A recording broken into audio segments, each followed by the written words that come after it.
Si Adira ni rasa tak sedap hati.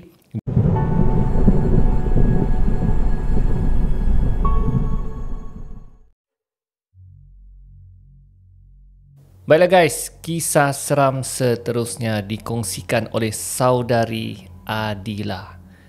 Dia ni menuntut di sebuah universiti tempatan UiTM. Saya tidak bagi tahu UiTM mana. Tapi dia cakap UiTM-nya ni dikelilingi oleh kelapa sawit.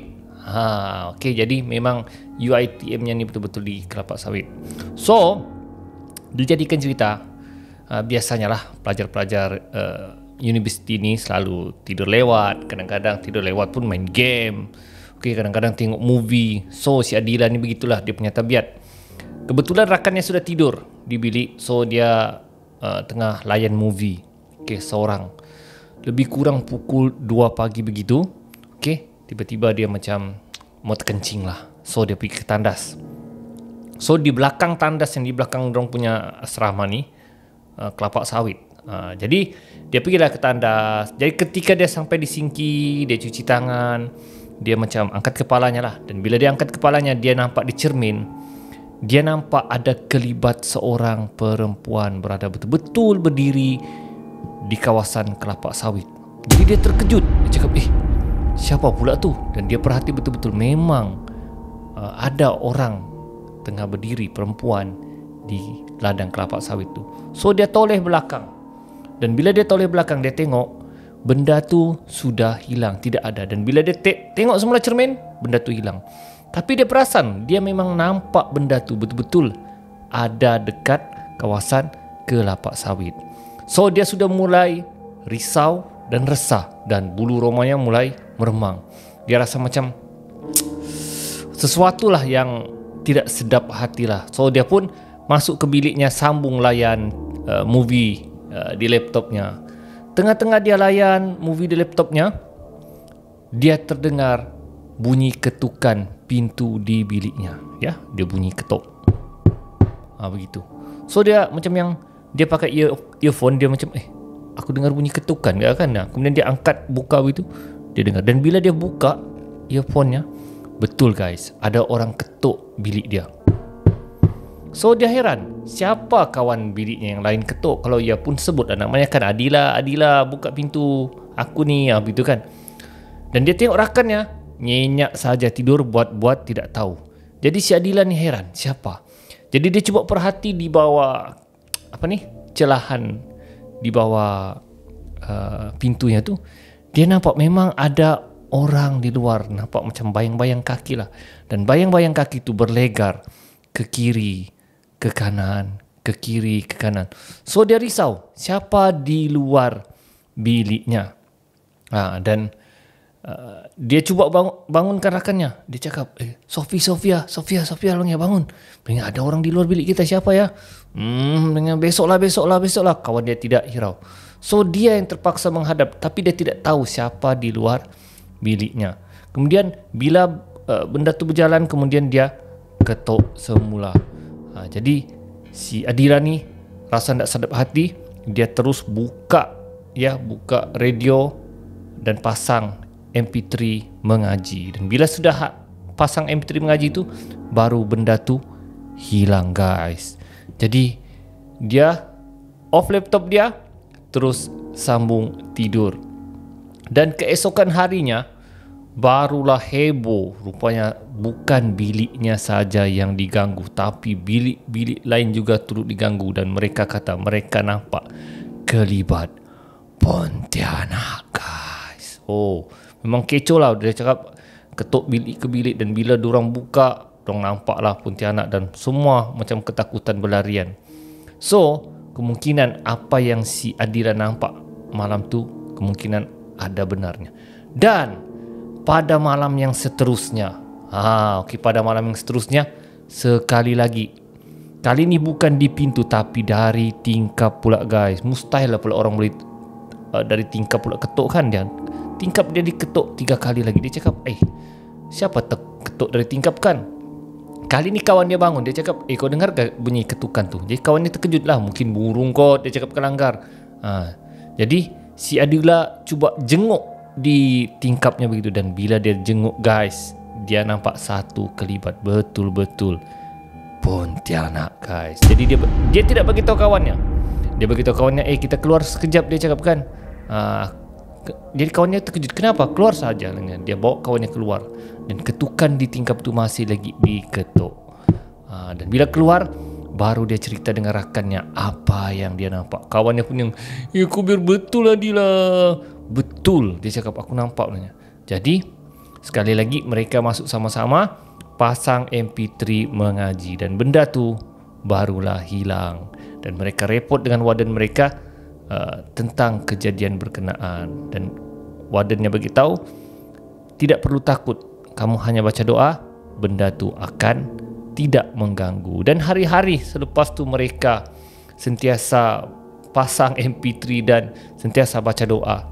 Dan benda tu bila baca doa, pasang lagu mengaji, MP3 mengaji, barulah dia tidak berani mengganggu.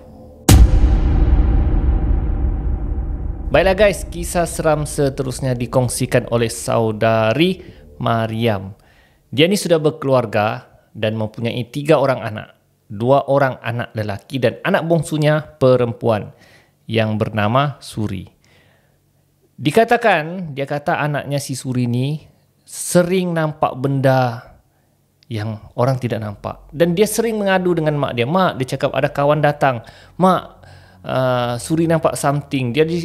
Si Mariam ni agak macam percaya dengan tidak dan buat-buat tidak tahulah apa yang anaknya nampak.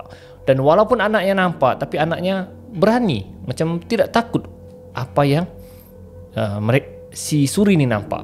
Jadi kadang-kadang seram jugalah bagi si Mariam lah kalau anaknya macam bercakap. Dia cakap ada orang di luar rumah, ada orang di dapur. Dia cakap kan ada orang masuk bilik dia nampak nenek, sedangkan nenek sudah meninggal lah, begitulah ya. Dijadikan cerita satu hari raya. Jadi mereka berkunjung di rumah kawan mereka. Dan biasalah kalau hari raya ni kadang-kadang lepak bercerita-cerita sampailah jam 12 malam. So jam 12 malam mereka pun mau balik semula ke rumah lah. Jadi biasalah kalau kawan-kawan ni kan, kalau kita mau balik pun masih lagi sembang di luar rumah, sampai ke kereta masih lagi bersembang. Okey, jadi sampai di kereta dia masih bersembang dengan kawannya, ya. Tiba-tiba di pokok dekat rumah kawannya ni bergoyang. Bergoyang begitu. Jadi terkejutlah dua-dua, ya. Keluarga kawannya ni dan si Mariam.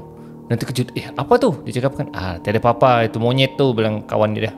Tapi si Suri ni, dia tegur. Mak, dia cakap kan, ada orang di pokok tu mak. Dia cakap kan, orang? Ya, perempuan mak. Dia cakap, kesian dia mak, kenapa dia di pokok tu? Terus kawan si Mariam ni terkejut dengan apa yang si Suri cakap. Jadi si Mariam ni dia potong cerita, tiada apa-apa lah tu, monyet tu, jom kita balik. Jadi kami baliklah dulu lah. Tapi si Mariam sudah macam yang berdebar dan kawannya tu pun ketakutan. So si Mariam ambil keputusan terus pulang ke rumah. Dan semasa mereka pulang ke rumah, si Suri masih lagi bercakap. Mak, dia cakap kan, perempuan tu ikut kita mak, bilangnya. Dia terbang di atas kereta kita. Sudah, si Mariam dia cakap. Suri dia cakap, jangan kau peduli, abaikan saja Suri, Boban tak tahu. Tiba-tiba terdengar seperti ada benda jatuh di atas kereta mereka. Kedebuk. Jadi ayah laki si Mariam ni pun yang begitu. Dengan sayang, apa tu benda tu sayang? Boban tak tahu orang, jangan hirau lah. Si Suri cakap lagi. Dia cakap, mak, dia cakap kan, benda tu di atas kereta kita mak. Dia cakap, aduh, tambahlah si Mariam takut. Jangan peduli nak, suruh dia pergilah nak, suruh dia pergi, halau dia nak.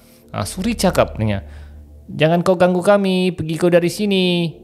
Ya, aku tak nak kawan dengan kau, dia cakap begitu kan. Tapi mereka tidak tahu benda tu pergi atau tidak. Sehinggalah di satu kawasan bukit, kereta mereka menjadi berat guys. Macam yang masuk gear 2, berdengung kereta mereka kan. Dan suami dia bagi tahu, dia cakap confirm memang ada menumpang di benda kita ni. Tolong bagi tahu si Suri, suruh dia halau. Suri, kemudian maknya lah bagi tahu kan, si Mariam bagi tahu, Suri tolong halau benda tu Suri. Dia kalau tak kereta kita ni tak berjalan. Suri pun macam bentak, marah. Dia cakap, "Hey," dia cakap kan, "kau jangan tumpang kereta kami. Aku dah cakap aku tak nak kawan dengan kau." Anak dia begitu. Dan benda tu tiba-tiba macam nampaklah benda tu yang kereta tu macam seperti ada benda yang lari dah, ada benda berat yang macam berkurangan di kereta tu. Kemudian Suri begitu, "Mak, dah mak." Kemudian ayahnya mulakan semula kereta, masuk gear, baru keretanya dapat naik bukit tersebut. Dan belum habis di situ guys, sampai di rumah mereka pikir sudah tidak ada. Kemudian si Suri beritahu lagi, "Mak," dia cakap, "benda tu masih ikut kita mak." Terus suaminya cakap, cepat masuk belinga. Mereka berlari masuk dia. "Mak, tengok mak, dia ikut kita mak," dia cakap. Tapi si Maryam ndaklah, sudah pandang, dia masuk rumah terus kunci. Dia kunci, bapa ndak tahu. Dia cakap, "Sudah, pergi tandas, berus gigi kamu, cuci kaki, pergi tidur di bilik." "Mak," dia beritahu lagi, "benda tu ada di luar rumah kita mak." Biarlah di situ Suri, biarlah di luar rumah kita. Bapa ndak tahu saja. Tiba-tiba guys, ketika mereka bersiap hendak tidur, terdengar bunyi tangisan guys. Orang menangis. Lepas Suri beritahu lagi, "Mak, dia menangis mak." Kenapa dia menangis? Mak dia dah tak tahan. Dia cakap dia nak berkawan dengan Suri. Suri beritahu dia, "Suri, kau tak boleh berkawan dengan Suri. Kau suruhlah dia balik." Kemudian Suri pun cakap, dia cakap begitulah di luar dalam rumahnya. Dia cakap, "Pergi kau balik, pulanglah kau ke rumah kau. Aku tak nak kawan dengan kau. Kita ni tidak sama. Kau pulanglah ke tempatmu kembali." Begitu saja si Suri cakap. Kemudian Suri cakap, "Sudah mak, dia sudah balik." Dia pun sedar siapa diri dia. Kemudian barulah tangisan tu tidak ada. Dan si Maryam, aduh pening, dia cakap, "Kenapalah anakku boleh nampak benda-benda begini," dia cakap. Dan itulah pengalaman yang agak seram bagi keluarga si Maryam tentang anaknya yang mata hijabnya terbuka. Dan dia berdoa mudah-mudahan hijab mata anaknya kembali normal dan menjadi seperti manusia biasa, sebab dia tidak tahan sekiranya anak dia dapat melihat benda-benda berkenaan, kerana ia menjadi suatu pengalaman yang mengerikan dan menyeramkan bagi keluarga Maryam.